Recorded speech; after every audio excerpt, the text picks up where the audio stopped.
தரம் 8 புவியியல் அலகு 1 ஞாயிற்று தொகுதி தொடர்பாக இந்த வினாத்தாளை பார்க்கலாம். மிக பொருத்தமான விடையை தெரிவு செய்க. பிரதான கோள்களை சுற்றி வலம் வருகின்ற வானியல் பொருள் எவ்வாறு அழைக்கப்படுகின்றது? ஞாயிற்று தொகுதியில் 8 பிரதான கோள்கள் காணப்படுகின்றன. இந்த பிரதான கோள்களை சுற்றி வலம் வருகின்ற வானியல் பொருள் உபகோள் என்று அழைக்கப்படும். கோள்கள் என்பது இது இந்த கேள்வியின்படி ஆன்சரா வராது. குறுங்கோள் என்பது ஞாயிற்று தொகுதி உருவாகின போது உடைந்த பாறை துண்டுகள் அல்லது துகள்களை நாங்க சொல்லுவோம். இவை பிரதான கோள்களை சுற்றி வலம் வருவதில்லை. அது மாதிரி வால்வெள்ளியும் பெறாது. அப்ப பிரதான கோள்களை சுற்றி வலம் வருகின்ற வானியல் பொருள் உபகோள் என்று அழைக்கப்படும். இரண்டாவது வினா, வெப்பத்தை வெளிவிடாத சூரியனிடமிருந்து ஒளியை பெறுகின்ற பிரதான வான்பொருள் என்ன? உங்களுக்கு தெரியும், ஞாயிற்று தொகுதியில் பிரதான ஒளி முதல் அல்லது மிகப்பெரிய நட்சத்திரம் என்று எதை சொல்லுவோம் என்றால் சூரியன். அந்த சூரியனிடமிருந்து ஒளியை பெறுகின்ற வான்பொருள், அதுவும் பிரதான வான்பொருள் என்னன்னு கேட்டா கோள்கள் தான் சரியான ஆன்சர். மூன்றாவது வினா, குறுங்கோள் வலயத்திற்கு வெளியே காணப்படுகின்ற புறக்கோள்கள் எவற்றால் உருவானது? ஞாயிற்று தொகுதியில காணப்படுகின்ற கோள்கள் 8. இந்த 8 கோள்களையும் சூரியனுக்கும் இந்த குறுங்கோள் வலயத்துக்கும் இடையில அமைந்திருக்கின்ற 4 கோள்களை நாங்க அகக்கோள் என்று சொல்லுவோம். இந்த குறுங்கோள் வலயத்திற்கு வெளியில காணப்படுகின்ற 4 கோள்களையும் புறக்கோள்கள் என்று சொல்லுவோம். அகக்கோள்கள் என்னென்ன இருக்குது? புதன், வெள்ளி, புவி, செவ்வாய் 4மே அகக்கோள்கள். வியாழன், சனி, யுரேனஸ், நெப்டியூன் இந்த 4மே புறக்கோள்கள் என்று சொல்லுவோம். ஆகவே இந்த புறக்கோள்கள் எவற்றால் உருவானவை என்றா வாயுக்களால் உருவானவை என்பதுதான் மிக பொருத்தமான விடை. நான்காவது வினா, ஞாயிற்று தொகுதியில் அதிகூடிய வெப்பநிலையை கொண்ட கோள் எது? புதன், வெள்ளி, புவி, செவ்வாய், வியாழன் 4லையும் அதிகூடிய வெப்பநிலையை கொண்டது. உங்களுக்கு தெரியும், சூரியனுக்கு மிக அண்மையில அமைந்திருக்கிற கோளுக்குத்தானே வெப்பநிலை அதிகமா வர வேணும். ஆகவே நீங்க புதன் தான் ஆன்சர் என்று சொல்லுவீங்க. ஆனா மிகச்சரியான விடை வெள்ளி. அப்ப ஏன் சூரியனுக்கு மிக அண்மையில இருக்கிற புவி கிரகத்தை விட்டுட்டு இரண்டாவதாக அமைய பெற்றிருக்கிற வெள்ளிதான் அதிகூடிய வெப்பநிலையை கொண்ட கோள் என்று சொல்றோம்டா, புதனுக்கு உங்களுக்கு தெரியும், புதன் மற்ற வெள்ளி, புதனுக்கு வளிமண்டலம் இல்லை. அப்ப சூரியனில இருந்து வருகின்ற கதிர்கள் அப்படியே புதன் கிரகத்துக்குள்ள வந்து உடனடியாகவே என்ன செய்யும்? ஸ்பேஸுக்கு வெளியேற்றப்படுகின்றது. ஆகவே அதை தடுத்து உறிஞ்சி வச்சிருக்கக்கூடிய வாயுக்கள் உள்ளடங்கிய வளிமண்டலம் புதனுக்கு இல்லை. அதனால்தான் 164 பாக செல்சியஸ் புதன் கோளுக்குரிய வெப்பநிலை. ஆனா வெள்ளி 464 பாக செல்சியஸை கொண்டது. அதுக்கு என்ன காரணம் என்றா, மெல்லிய CO2 கார்பன் டை ஆக்சைடு 96% அதிக அளவில் கொண்டிருக்கிற வளிமண்டலம், மிகச்சிறிய மெல்லிய வளிமண்டலத்தை வெள்ளி கொண்டிருக்கு. அதனால்தான் சூரியனில இருந்து வருகின்ற கதிர்களை அப்படியே உறிஞ்சி வச்சிருக்கிறதுனால ஏற்கனவே இரண்டாவது கோளா இருக்கிறபடியா வெப்பநிலை கூட இப்ப CO2வும் என்ன செய்ய போகுது? சூரியனிலிருந்து வர வெப்பநிலை அதிக அளவில் உறிஞ்சி அது மெல்லிய வளிமண்டலம் உறிஞ்சி வச்சிருக்கிறதுனால இன்னும் வெப்பம் அதிகரிக்க போகுது. இதுதான் காரணம். அதனால நாங்க ஞாயிற்று தொகுதியில அதிகூடிய வெப்பநிலையை கொண்ட கோள் எது என்று கேட்டா சூரியனுக்கு மிக அண்மையில இருக்கிற புதனை நாங்க சொல்ல மாட்டோம். இரண்டாவதாக இருக்கிற வெள்ளிதான் சரியான ஆன்சர். ஐந்தாவது வினா, யுரேனஸ் தொடர்பான சரியான கூற்றாக அமைவது. ஞாயிற்று தொகுதியில் 3வது பெரிய கோள் என்று சொல்லப்படுகின்றது. ஞாயிற்று தொகுதியில மிகப்பெரிய கோள் எது? வியாழன். இரண்டாவது மிகப்பெரிய கோள் என்னது? சனி.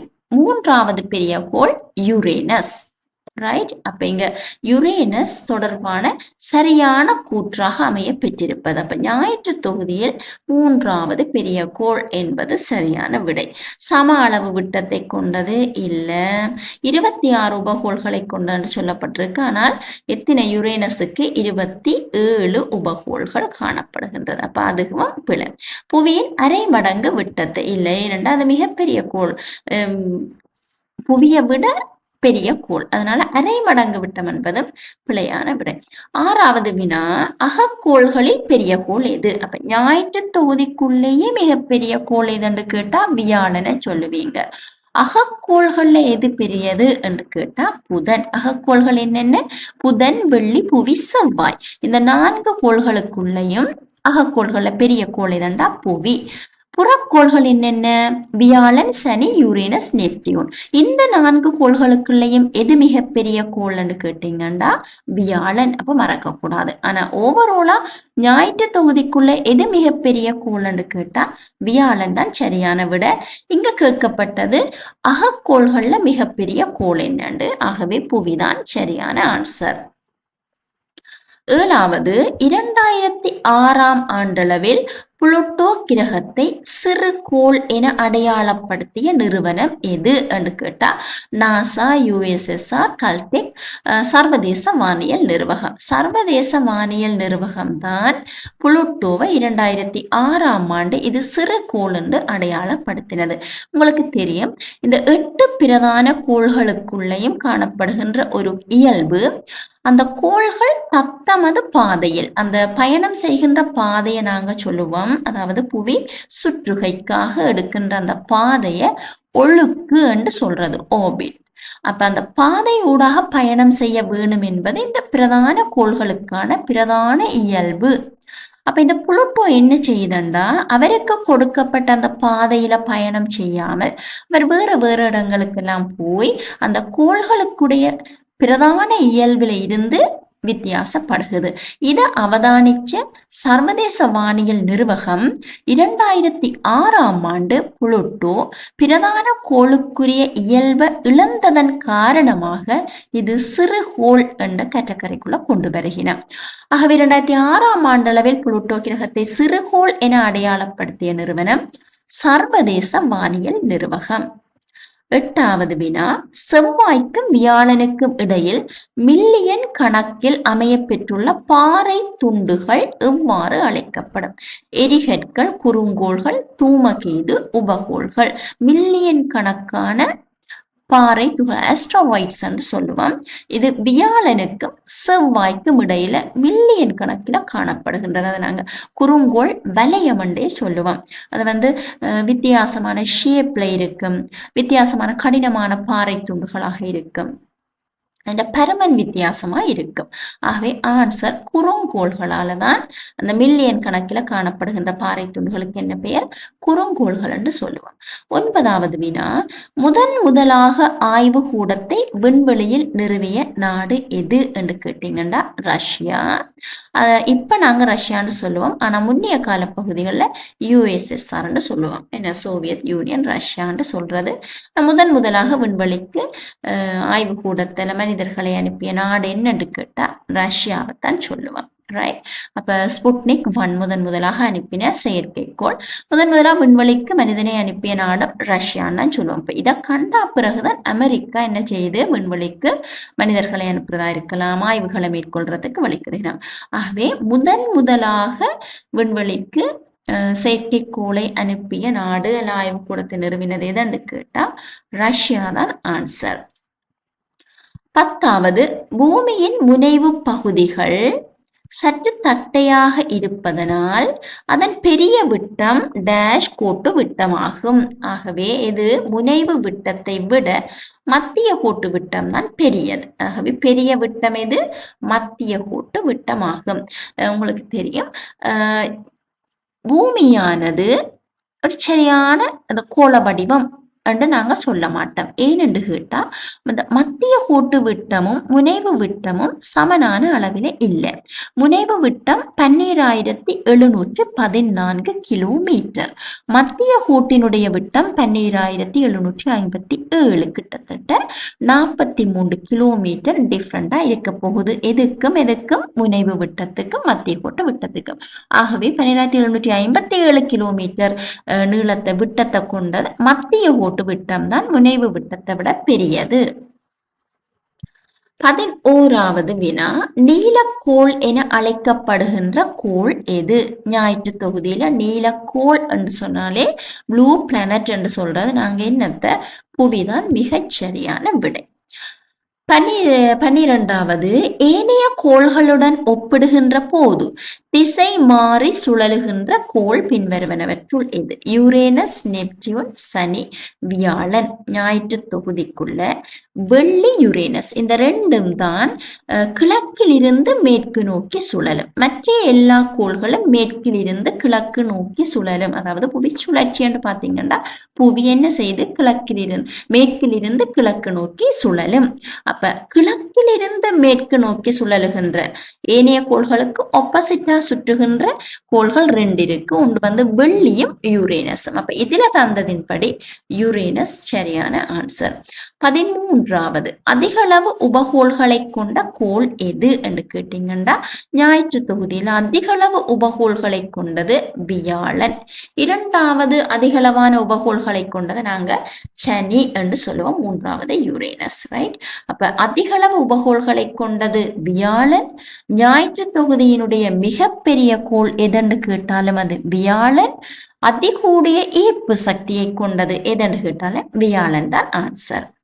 ஞாயிற்று தொகுதியில் ஒளி முதலாக கருதப்படுவது சின்ன கிளாஸஸ்ல இருந்து நீங்க படிச்சிருப்பீங்க. சூரியன் தான் அனைத்துக்கும் ஒளி முதலாக விளங்குகிறது. ஆகவே ஞாயிற்று தொகுதியினுடைய ஒளி முதல் அல்லது மிகப்பெரிய நட்சத்திரம் கோள்களுக்குறித்தான ஒளியையும் வெப்பத்தையும் பிறப்பிக்கின்ற முதல் எது என்று கேட்டீங்கன்னா சூரியன் தான் ஆன்சர். 15வது வினா, சூரியனுக்கு அண்மையில் வருகின்ற போது வால் போன்ற அமைப்புடன் காட்சி அளிக்கின்ற வான்பொருள். அது சூரியனுக்கு அண்மையாக அது சுற்றி வருகின்ற போது அந்த வேகத்தின் காரணமாக எங்களுக்கு ஒரு வால் போற மாதிரி காட்சி அளிக்கும். அதனாலதான் நாங்க அதை என்ன பேரால சொல்லுவோம்டா தூமகேது, கொமெட்ஸ் என்று சொல்றது. அடுத்தது, பெரும்பாலான குறுங்கோள்களின் வடிவம் என்ன என்று கேட்டிருக்கிறோம். கோள வடிவம், ஒழுங்கற்றவை, தட்டையானவை, வட்ட வடிவம். இதுக்குள்ள எது ஆன்சர்? முதலே சொல்லியாச்சு. ஞாயிற்று தொகுதி உருவான போது உடைந்த பாறை துண்டுகள், ஷேப்லெஸ் பீசஸ், அது வந்து ஒரு ஷேப்பா இருக்காது, வித்தியாசமான பருமனை கொண்டதாக காணப்படும். ஆகவே ஒழுங்கற்றவை என்பதுதான் சரியான விடை. 17வது, அழகான ஒளி வளையங்களுடன் காட்சி அளிக்கின்ற கோள் எது என்று கேட்டீங்கன்னா சனி. என ஐஸ் மற்றும் மற்றது பாறை துண்டுகள் பனித்துகள்களால உருவாக்கப்பட்ட ஒரு மெல்லிய வளையங்களை கொண்டிருக்கும். அது ஒளி வளையங்கள் அழகாக காட்சி அளிக்கின்ற போது சூரிய வெளிச்சம் பர நேரம் அதை நாங்க சனி கிரகத்தை சொல்லுவோம். அது மாதிரி சனிக்கோளின் வளையங்கள் எவற்றால் உருவானது? முதலே சொல்லிட்டேன், பனி மற்றும் பாறை துண்டுகளால் உருவாக்கப்பட்டது. ஞாயிற்று தொகுதியின் அண்ணளவான வயது என்றா எப்ப ஞாயிற்று தொகுதி உருவானது என்பதுதான் வினா. 4.6 பில்லியன் வருடங்களுக்கு முன்னர் உருவாக்கப்பட்டது. அப்படி இல்லைன்னா அப்படி சொல்லலாம், 4600 மில்லியன் வருடங்களுக்கு முன்னர் உருவானது. ஞாயிற்று தொகுதியில் சிறுகோள்களில் பெரியது எது என்று கேட்டா புளுட்டோ. ஏன்? 9வது கோளாக இருந்த இந்த புளுட்டோ தான் 2006ஆம் ஆண்டு பிரதான இயல்பை இழந்ததன் காரணமாக, அதாவது அவர் சுற்றி வருகின்ற ஒழுக்கில இருந்து விலகி சென்றதுனால அவரை சிறுகோள்களுக்குள்ள நாங்க கொண்டாந்துட்டோம். அதனால ஞாயிற்று தொகுதியின் சிறுகோள்கள் 5 காணப்படுகின்றது. அதுக்குள்ள எது பெரியது என்று கேட்டா புளுட்டோ தான் ஆன்சர்.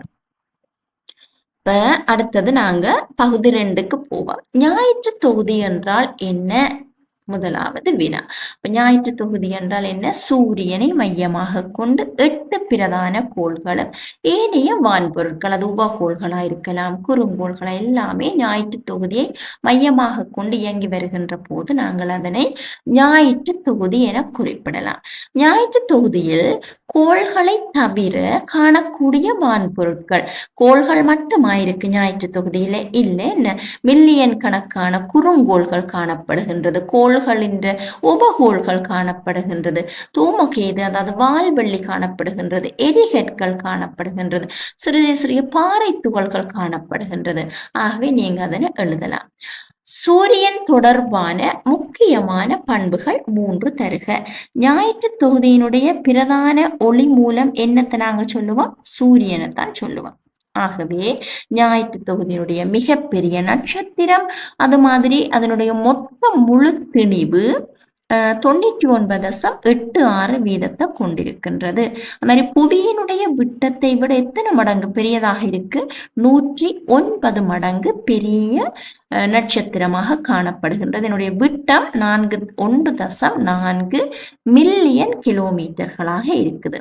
ஞாயிற்று தொகுதிக்குரிய ஒரு சக்தி மூலமாக ஒளியை, வெப்பத்தை பிறப்பிக்கின்ற இயல்பினை உடையது அப்படின்னு சொல்லி நீங்க அது மாதிரி ஞாயிற்று தொகுதியின் மேற்பரப்பில் சூரிய புயல்கள் ஏற்படுகின்றது, அதை நீங்க எழுதலாம். தன்னுடைய அச்சில் ஞாயிற்று தொகுதி சூரியன் என்ன செய்யுது? ஞாயிற்று தொகுதியில தன்னுடைய அச்சில தானும் சுழன்று கொண்டுதான் இருக்கு, அதை நீங்க எழுதலாம். ஆகவே சூரியனுடைய ஒரு புவி சுழற்சி, ஒரு சுழற்சிக்கு புவியினுடைய நாட்கள்ல நாங்க பார்க்கிற நேரம் கிட்டத்தட்ட 25.4 புவி நாட்கள் எடுக்கும் அதின்ற ஒரு சுழற்சிக்கு. அப்படி நீங்க பிரதான பண்புகளை எழுதலாம். சூரியனுக்கும் சந்திரனுக்கும் இடையில் காணப்படுகின்ற வேறுபாடுகள் என்றா என்ன அர்த்தம்? சூரியனுக்கும் சந்திரன் புவியினுடைய உபகோள். ஆகவே சூரியனுக்கும் உபகோளுக்கும் இடையில என்ன இயல்புன்னு கேட்கலாம். அதேவே சந்திரனுக்கும் இடையில காணப்படுகின்ற வேறுபாடு கேட்டிருக்கிறோம். அப்ப சூரியன் தான் பிரதான ஒளி மூலம். சந்திரன் என்ன செய்யுது? அந்த பிரதான ஒளி மூலத்திட்ட இருந்துதான் வெப்பத்தை எடுத்துக்கொள்ளுது என்று நீங்க எழுதலாம். அதே மாதிரி சூரியன் ஞாயிற்று தொகுதியினுடைய பிரதான மையமாக காணப்பட, பிரதான ஒளிமுதலாக காணப்பட, சந்திரன் புவியினுடைய ஒரு உபகோளாக காணப்படுகின்றது. அது மாதிரி வேறு என்னத்தை நீங்க எழுதுவீங்க? சூரியன் இயல்பாகவே வெப்பத்தை, ஒளியை பிறப்பிக்க கூடியது. ஆனா சந்திரன் சூரியனிடமிருந்துதான் வெப்பத்தையும் ஒளியையும் பெற்று திரைப்படைய செய்து அது ஒளிர்கின்றது என்று நீங்க குறிப்பிடலாம். அடுத்தது புவி சுழற்சி என்றால் என்ன? புவி தன்னை தானே தன்னுடைய அச்சில் சுற்றி வலம் வந்தால் அதை நாங்க புவி சுழற்சி என்று சொல்லுவோம். இதற்கு எடுக்கின்ற நாட்கள் ஒரு நாள் அல்லது 24 மணி நேரம் என்று சொல்லுவோம். ஆனா மிகச் சரியான விட 23 மணி நேரம் 56 நிமிடங்கள் என்று நாங்க சொல்லுவோம். ரைட், புவி சுழற்சிக்கு. ஆனா நாங்க என்னது சாதாரணமா சொல்ற நேரம் 24 மணி நேரம் எடுக்குது. அதே நேரம் அது ஒரு நாளுக்கு சமமா இருக்குன்னு சொல்றோம். ஞாயிற்று தொகுதியில் காணப்படுகின்ற சிறுகோள்கள் 3 சிறுகோள்களை தர சொல்லி கேட்டிருக்கிறேன். 5 பிரதான சிறுகோள்கள் காணப்படுகின்றது. புளுட்டோ, ஏரிஸ், சிரிஸ், மார்க்மிக், ஹோமியா என்று சொல்லி. அப்ப நீங்க அந்த 5லையும் ஏதாவது 3 நீங்க எழுதலாம். புராதன காலங்களில் இந்த பிரபஞ்சம் தொடர்பான கண்டுபிடிப்புகளை நிகழ்த்திய விஞ்ஞானிகள் 3 குறிப்பிடுக. உங்களுக்கு தெரியும், தொலைக்காட்டியை கண்டுபிடித்த கலிலியோ கலிலி மிக பெரிய ஒரு உன்னதமான கண்டுபிடிப்பு. ஸ்பேஸ்ல காணப்படுகின்ற நிறைய விஷயங்களை அவதானிக்கிறதுக்கான ஆரம்ப புள்ளிய, ஆரம்ப விதையை விதைத்தவர் இந்த கலிலியோ கலிலி. இப்ப நீங்க கண்ணை மூடிக்கொண்டு பிரபஞ்சம் தொடர்பாக கண்டுபிடிப்புகளை நிகழ்த்திய விஞ்ஞானிகளுக்குள்ள எழுதலாம். கலிலியோ கலிலிய நீங்க எழுதலாம். அடுத்த விட நீங்க எழுத போறீங்க சர் ஐசக் நியூட்டன், என்ன புவியீர்ப்பு சக்தியை கண்டுபிடித்தவர்.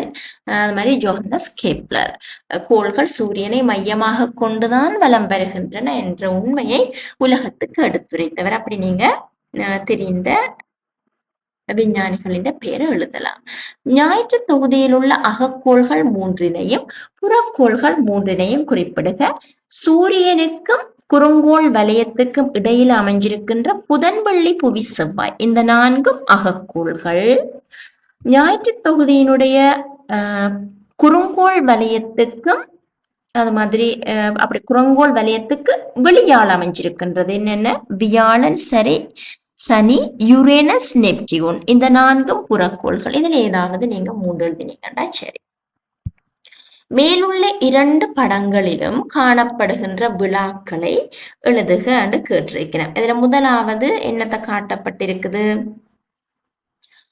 தைப்பொங்கலை காட்டியிருக்கணும். இரண்டாவது என்னது? ரமலான், முஸ்லிம் இனத்தை சேர்ந்தவர்களுக்கு இஸ்லாம் சமயத்துல என்னென்ன விழாக்கள் கொண்டாடினமோ அதை நீங்க எழுதலாம். ஹஜ் பெருநாள் கொண்டாடுவினம், அது மாதிரி நோன்பு பெருநாளை நீங்க அதுல குறிப்பிடலாம். ரமலான் அதுகளை நீங்க குறிப்பிடலாம். ஞாயிற்று தொகுதி தொடர்பான நம்பிக்கைகள் இரண்டாவது வினா, ஞாயிற்று தொடர்பான தொகுதி தொடர்பான நம்பிக்கைகள் 3ஐ குறிப்பிடுக என்று சொல்லி கேட்டிருக்கிறேன். இப்ப ஞாயிற்று தொகுதி தொடர்பாக ஆரம்ப காலங்கள்ல இருந்தே பல நம்பிக்கைகள் இன்று வரைக்கும் கடைபிடிக்கப்பட்டு வருகிறது. அதுல மேல சொன்ன இந்த விழாக்கள், சூரியன் சந்திரன் அல்லது கிரகங்களை அடிப்படையாக கொண்டு கொண்டாடப்படுகின்ற விழாக்களை நீங்க எழுத வேணாம் என்று சொல்லியிருக்கு. ஆகவே 3 நம்பிக்கைகள், வேற என்னத்தை நீங்க எழுதுவீங்க உங்களுக்கு தெரியும். பிறந்த நேரத்தில கோள்களின் அமைவிடம் எங்கெங்க இருக்கண்ட பார்த்து என்ன செய்யறது, ஜாதகம் எழுதுற நடைமுறை இந்த சமய மக்களிடத்துல அதிகமாக இருக்கிறபடியா நீங்க அதை எழுதலாம். ஞாயிற்று தொகுதி தொடர்பான நம்பிக்கைகள். அது மாதிரி சூரியனையும் சந்திரனையும் அடிப்படையாக கொண்டு பல்வேறுபட்ட விழாக்கள் கொண்டாடப்படுகின்றது என்று அதுல மேல குறிப்பிடப்படாத விழாக்களை நீங்க குறிப்பிடலாம். அடுத்தது மரபு ரீதியான விவசாய நடவடிக்கைகள் சூரியன் மற்றும் சந்திரனை அடிப்படையாக கொண்டு ஒழுங்குபடுத்துவினம். உரிய காலத்திலே மழை கிடைக்க வேணும் என்று சொல்லி சூரியனை நோக்கி வழிபடுறது, அப்படியான பண்புகளும் காணப்படுகின்றது. அது மாதிரி ஆயுர்வேத மருத்துவ சிகிச்சைகளுக்கு பயன்படுத்தப்படுகின்ற மூலிகை செடிகின்ற பகுதிகளை பெற்றுக்கொள்கின்ற போதும் கூட திசைகளுக்கு முக்கியத்துவம் அளிக்கின்றார்கள். அது மாதிரி வேற வேற ஜாதக குறிப்புகள், மற்றது வானியல் தொடர்பான அறிக்கைகளை தயாரிக்கிறதுக்காகவும் இந்த ஞாயிற்று தொடர்பான நம்பிக்கைகள் பின்பற்றப்பட்டு வருகிறது. ABC கோள்கள் குறிக்கும் கோள்களை ஒழுங்குமுறைப்படி எழுதட்டாம் என்று சொல்லியிருக்கிறோம். முதலாவது என்ன, நாங்க ஏற்கனவே பார்த்தனாங்க பாறை துகள்களாலையும் பனி துகள்களாலையும் அழகான ஒளி வளையத்தை கொண்டிருக்கிற கோள் என்னது, சனி என்று சொல்லுவோம். நீலக்கோள் என அழைக்கப்படுவது உயிரினங்களின் உயிர் வாழ்க்கைக்கு தேவையான அத்தியாவசியமான கூறுகள் அனைத்தையும் கொண்ட ஒரே ஒரு கோளாக காணப்படுகின்றது. இது நாங்க சொல்றது புவி, எங்களுடைய நாங்க வாழ்கின்ற கிரகம். அடுத்த சி என்றதை பாருங்க, யுரேனஸ். யுரேனஸ் என்னது, மெல்லிய ஒரு ஒளி வளையத்தை கொண்டதாக காட்சியளிக்கின்ற கோள். அடுத்தது புவி உயிரினங்கள் வாழ்வதற்கான ஒரே ஒரு கோளாக இருக்கின்றது. அவ்வாறு உயிரினங்கள் வாழ்வதற்கு சாதகமாக அழைக்கப்படுவதற்குரிய காரணங்கள் என்ன என்று கேட்டிருக்கிறோம். சூரியனுக்கு மிக அண்மையிலையும் இல்லாம மிக தொலைவிலையும் இல்லாம மூன்றாவது கோளாக இருக்கிறபடியா எங்களுக்கு ஒரு பொருத்தமான வெப்பநிலையை கொண்ட ஒரு கிரகமாக புவி காணப்படுகின்றது. 15 பாகை செல்சியஸ் புவியினுடைய சராசரி வெப்பநிலை. சரியா? அது மாதிரி நீர் காணப்படுகின்றது. 100% எடுத்துக்கொண்டோம்னா 71% புவியினுடைய மேற்பரப்பில் நீராக காணப்பட 29% நிலப்பரப்பை கொண்டதாக இருக்கிறது. ஆகவே நீர் குடிப்பதற்குரியது மற்ற இதர தேவைகளுக்காக பயன்படுத்துகின்ற நீர் வளத்தை கொண்ட ஒரே ஒரு கோளாக இருக்கின்றது. புவி சுற்றுகை சுழற்சியின் காரணமாக சுழற்சியின் காரணமாக இரவு பகலை நாங்கள் பெற்றுக்கொள்றோம். அது மாதிரி புவி சுற்றுகையின் காரணமாக பருவகால வேறுபாடுகளை பிரதானமா நாங்க பெற்றுக்கொள்றோம். புவி ஈர்ப்பு சக்தி பொருத்தமானதாக காணப்படுகின்றது. உதாரணமா வியாழன் கிரகத்தை எடுத்துக்கொண்டோம்னா அதிகூடிய ஈர்ப்பு சக்தி, அப்ப அதுங்களுக்கு உயிர் வாழ்க்கைக்கு பொருத்தமா இல்லை. ஆனா புவியில மிக பொருத்தமான ஈர்ப்பு சக்தி காணப்படுகின்றது. ஒப்பான வாயுக்களை கொண்டிருக்கிறது. சுவாசிப்பதற்கு தேவையான இதர தேவைகளை மேற்கொள்றதுக்கான வாயுக்களை கொண்ட வளிமண்டலத்தை உள்ளடக்கின கோள் என்று சொல்லி நீங்க உயிரினங்கள் வாழ்வதற்கு ஒரே ஒரு கோள் புவிதான், அதுக்கு தான் காரணங்கள் என்று குறிப்பிட முடியும். 4வது வினா, தரப்பட்டுள்ள மாதிரி கோளத்தில் குறிக்கப்பட்டுள்ள அளவுகளை அவதானித்து பிரதான அகலக்கோடுகளை அதன் பெயர்களை எழுதட்டாம். சைபர் பாகை அகலக்கோடை நாங்க என்ன பெயரால சொல்லுவோம், மத்திய கோடு. இப்ப புவியில 181 பிரதான அகலக்கோடுகள் காணப்படுகின்றது. உங்களோட புக்கின் படி நீங்க சில வேளை படிச்சிருப்பீங்க 180 அகலக்கோடுகள் என்று சொல்லி. ஆனா மிக பொருத்தமான விட 181 பிரதான அகலக்கோடுகள். என்னென்னப்ப அது வந்தது, இப்ப சைபர்ல இருந்து வடமுனைவு நோக்கி 90 கோடுகள் காணப்படுகின்றது. 1ல இருந்து 90 வட அரைக்கோளத்துல, 1ல இருந்து 90 கோடுகள் தென் அரைக்கோளத்துல காணும். ஆகவே 180. ஆனா இந்த சைபர் பாகையை நாங்க என்ன செய்துட்டோம், ஆட் பண்ணாம விட்டாச்சு. அதனால அதையும் நாங்க ஆட் பண்ணினோம்டா 181 பிரதான அகலக்கோடுகள் காணப்படுகின்றது. இந்த 181 அகலக்கோடுகளுக்குள்ளேயும் எது பெரிய அகலக்கோடுன்னு சொன்னா இந்த சைபர் பாகை மத்திய கோட்டத்தை நாங்க சொல்லுவோம். சரியா? அடுத்தது பி 23.5 அல்லது 23.5 என்னத்தை போட்டிருக்கு, வட அரைக்கோளம் நார்த்ன்றதை மென்ஷன் பண்ணி இருக்கு. இதை நாங்க சொல்லுவோம் கடகக்கோடுன்னு சொல்லுவோம். ரைட், கடகக்கோடு. அது மாதிரி 23.5 அல்லது அரைப்பாகை சவுத் அண்டா தென்னரைக்கோளத்துல அமைஞ்சிருக்கிறத நாங்க என்னன்னு சொல்லுவோம், மகரக்கோடுன்னு சொல்லுவோம். அது மாதிரி 66.5 66 பாகை வட அரைக்கோளத்தில் அமைஞ்சிருக்கின்ற அகலக்கூட நாங்க சொல்றது ஆர்டிக் வட்டம் என்று சொல்லுவோம். 66 பாகையில் அமைஞ்சிருக்கிற தென் அரைக்கோளத்தில் அமைஞ்சிருக்கின்ற அகலக்கூட அந்தார்டிக் வட்டம் என்று சொல்றது. அது மாதிரி 90 பாகை மேலே இருக்கிறது வடமுனைவு, 90 பாகை தென்னரைக்கோளத்தில் இருக்கிறது நாங்க தென்முனைவு என்று சொல்றது. இதெல்லாம் பிரதான அகலக்கோடுகள். ஆனா மொத்தம் எத்தனை அகலக்கோடுகள் இருக்குது, 181 அகலக்கோடுகள். தரப்பட்டுள்ள கூற்றுக்களை வாசித்து அதற்கு பொருத்தமான விடையை அடைப்புக்குறிக்குள் இருந்து தெரிவு செய்து உங்களை எழுதட்டாம். தனது சுழற்சிக்காக 5832.5 மணித்தியாலங்களை கொண்டது என்ன கோள் இப்படி இந்த சுழற்சிக்காக எடுக்குது என்றதான் கேட்கப்பட்ட கேள்வி. எவ்வளவு கேட்டிருக்கீங்கன்னா 5832. உங்களுக்கு தெரியும். அதே கூடிய இந்த சுழற்சி காலத்தை கொண்டது வெள்ளி. 5832.5 மணித்தியாலங்களை சுழற்சிக்காக எடுக்கின்ற கோள் என்னது, வெள்ளி. அது மாதிரி மிக கூடிய ஈர்ப்பு சக்தியை கொண்டது முதலில் நான் சொல்லிட்டேன், என்னது, வியாழன். மிகப்பெரிய கோள், அதிகூடிய உபகோள்களை கொண்டது. அது மாதிரி என்னது, மிக கூடிய புவி ஈர்ப்பு சக்தியை கொண்டது. -200 பாகை செல்சியஸ் வெப்பநிலையை கொண்ட கோள் இதண்டா உங்களுக்கு ஈஸியா விளங்க வேணும். சூரியன்ல இருந்து மிக தொலைவில் இருக்க வேணும், அப்பதான் -200 டிகிரி செல்சியஸ் வரும். ஆகவே ஆன்சர் உங்களுக்கு இதுல தந்திருக்கிறேன், வெள்ளி, வியாழன். அப்ப 200 பாகை மைனஸ்ல கொண்டிருக்கிறது இது நெப்டியூன். சரியா, அப்ப நெப்டியூன் தான் -200 டிகிரி செல்சியஸ்ல இருக்கிறது. மூன்றாவது வினாவை பார்க்கலாம். தரப்பட்டுள்ளவை புவி தொடர்பான அடிப்படை தகவல்கள். ABC ஒழுங்குமுறைப்படி எழுதட்டாம் உங்களை. சூரியனில் இருந்து புவியினுடைய தூரம் எவ்வளவு என்று கேட்டிருக்கிறோம். 150 மில்லியன் கிலோமீட்டர். சூரியன்ல இருந்து புவியினுடைய தூரம் எவ்வளவு தூரத்துல, மூன்றாவது கோளாத்தனை காணப்படுகின்றது. அப்ப 150 மில்லியன் கிலோமீட்டர் தொலைவில் காணப்படுகின்றது. சுழற்சிக்காக எடுக்கின்ற காலம் எவ்வளவு, முதலே சொன்னால் புவி சுழற்சியில தான் எங்களுக்கு இரவு பகல், ஒரு நாள் 24 மணி நேரம் உண்டு. ஆனா மிகச்சரியான விடை என்ன, 23 மணித்தியாலங்களும் 56 நிமிடமும் என்று நீங்க எழுத வேணும்ப்பா. சரி, சுழற்சியினுடைய வேகம் எவ்வளவு, செகனுக்கு 11.2 கிலோமீட்டர் வேகத்துல சுழல். இது இரண்டாவது அலகு. இருந்தாலும் இந்த பேப்பர்ல நாங்க ஃபர்ஸ்ட் யூனிட்டை பார்த்துக்கொண்டு அப்படியே ஃபுல்லா செய்வோம்ன்றதுக்காண்டி பார்க்கிறேன். அடுத்தது, தரப்பட்டுள்ள உலகப்படத்தில் ABCயினால் குறித்து காட்டப்பட்டுள்ள அகலக்கோடுகளின் பெயர்களை எழுத சொல்லியிருக்கிறோம். என்னது நாங்க பார்த்தோம், நாங்க முதலே சைவர் பாகை, இதை நாங்க சொல்லுவோம் மத்திய கோடு.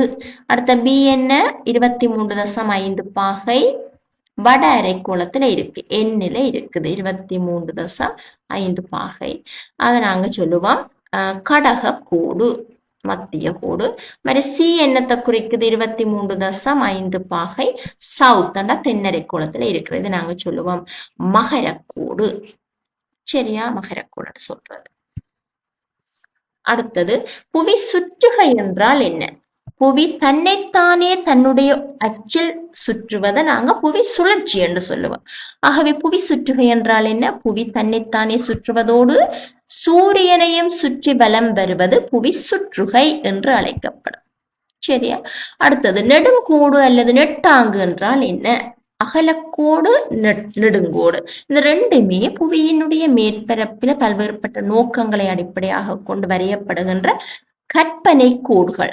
ஆகவே வடமுனைவிலிருந்து தென்முனைவை நோக்கி அல்லது தெற்கிலிருந்து வடக்கு நோக்கி வரையப்படுகின்ற கற்பனை கோடுகள், குத்தாக வரையப்படுகின்ற கற்பனை கோடுகள் நெட்டாங்க இல்ல நெடுங்கோடு என்று அழைக்கப்படும். புவி முழுமையான கோள வடிவம் அல்ல. அது நாங்க ஏற்கனவே பார்த்துட்டோம். மத்திய கோட்டு விட்டம் 12,757 கிலோமீட்டர். அது மாதிரி முனைவு விட்டம் 12,714 கிலோமீட்டர். 12,757 மத்திய கோட்டு கிலோமீட்டர். ரெண்டுமே சேமா இருக்கா? இல்ல. ஆகவே ஒரு முழுமையான கோள வடிவம் ரெண்டுமே என்னவா இருக்க வேணும்? ஈக்குவலா இருக்கணும். ஆனா இங்க பாருங்க 43 கிலோமீட்டர்ஸ் டிஃபரன்ஸா இருக்க போது இந்த மத்திய கோட்டு விட்டத்துக்கு முனைவு விட்டத்துக்கும். ஆகவே புவி ஒரு முழுமையான கோள வடிவம் அல்ல என்பதை இந்த கணித ரீதியான செய்முறையூடாக நீங்க விளக்கலாம். இதையும் விட விட்டத்தையும் விட நீங்க சுற்றளவு அடிப்படையாக கொண்டும் குறிப்பிடலாம். லீப் வருடம் என்றால் என்ன? லீப் வருடம் என்பது புவி சுற்றுகைக்காக எவ்வளவு நாட்கள் எடுக்கும்? 365 கால் நாட்கள் என்று சொல்லுவோம். கால் நாட்கள் என்னத்துக்கு? 6 மணி நேரத்துக்கு ஈக்குவலா இருக்கும்.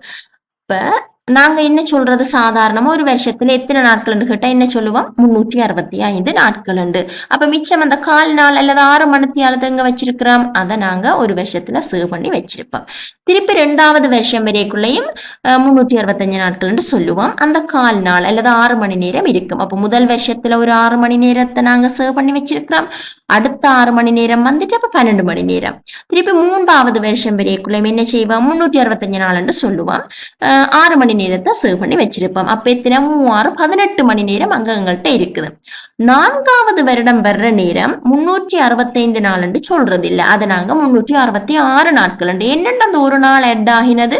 இந்த 6 மணி நேரம் 4 வருஷம் வரைக்குள்ள 4வது வருஷம் வரைக்கும் 24 மணி நேரமா மாறிடும். எங்களுக்கு தெரியும் ஒரு நாள் என்பது 24 மணி நேரம். அதனாலதான் 365 நாட்கள் அந்த 4 வருஷத்துல சேர்ற அந்த 6 மணி நேரங்களை நாங்க வச்சிருந்தாங்க. அந்த 4வது வருஷம் வர்ற நேரம் 366 நாட்கள். இதை நாங்கள் லீப் வருடம் என்று சொல்லுவோம். இப்ப 2020ஆம் ஆண்டுன்னா 2024ஆம் ஆண்டு லீப் வருடம். அது மாதிரி 2028 லீப் வருடம். 4 வருஷங்களுக்கு ஒருக்கா லீப் வருடம் வரும். சரியா? அப்ப அந்த நேரம் கலண்டர்ல நீங்க பார்க்கலாம் ஒரு நாள் கூட வேணும். என்ன? அப்ப அந்த லீப் வருடம் வார நேரம் பிப்ரவரி மாதம் 29 நாட்கள் வரும். மற்றபடி இப்ப நோமலா நாங்க 365 நாட்கள் என்று சொல்ற நேரத்துல கலண்டரை பாருங்க, பிப்ரவரி 2ஆம் மாதம் என்ன நடக்கும்? 28 நாட்களோட தான் அந்த மாதம் முடியும். ஆனா அந்த லீப் வருடம் வார நேரம் 29வது தேதி 29வது நாள் அங்க காட்டப்பட்டிருக்கும். அப்ப அதைத்தான் நாங்க சொல்றது லீப் வருடம் என்று சொல்லி. தேங்க்யூ.